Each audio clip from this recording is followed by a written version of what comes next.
Inside some Egyptian coffins, the dead were buried with a clock made of stars. Not a symbol, not a pretty ceiling for a mummy to stare at forever. Welcome back to the sands, where history gets strange. Because this is not coffin decoration. This is a departure board. The question is nasty in the best way. Why paint a working star schedule where only a corpse could see it? Buried beneath the sand, something was waiting on the inside of Middle Kingdom coffins. Gridded tables of stars, now called diagonal star clocks. They look quiet at first. Lines, boxes, names. Then the trap opens. Those rows and columns are tracking star groups across the hours of the night, turning burial furniture into a hidden timetable. The dead were not just lying in a box, they were holding a night ticket, and the coffin lid became the glowing board above the platform.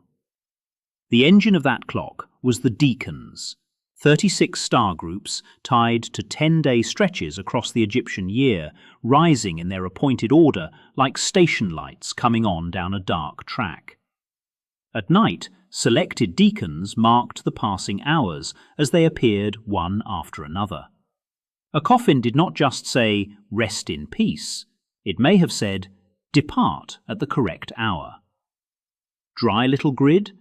No, that is the night sky turned into a route map. And this was not fantasy math scribbled by a bored priest with good paint. Egyptian temples depended on calendars, rituals, festivals, offerings, the right hour for sacred acts. Timing was power.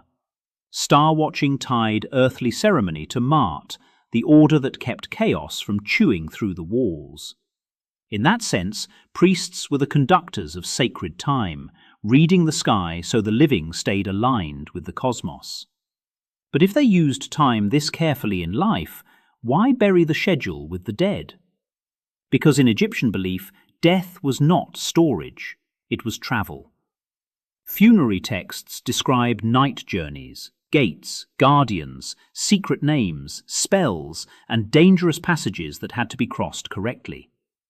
Even the sun god sailed through darkness each night, fighting through the underworld before dawn. Ancient Egyptians did not just build monuments, they built messages. What looks like myth may be memory of a system where time, stars, and death were locked together. And the strangest clue is placement. These star tables were painted inside the traveller's compartment, where mourners would not casually admire them after burial. Not on the station wall, inside the cabin. Above, around, close to the body. Historians can explain the astronomy, and that part matters. The deeper mystery is emotional. Why give the dead a private clock unless the journey still needed timing after the tomb was sealed?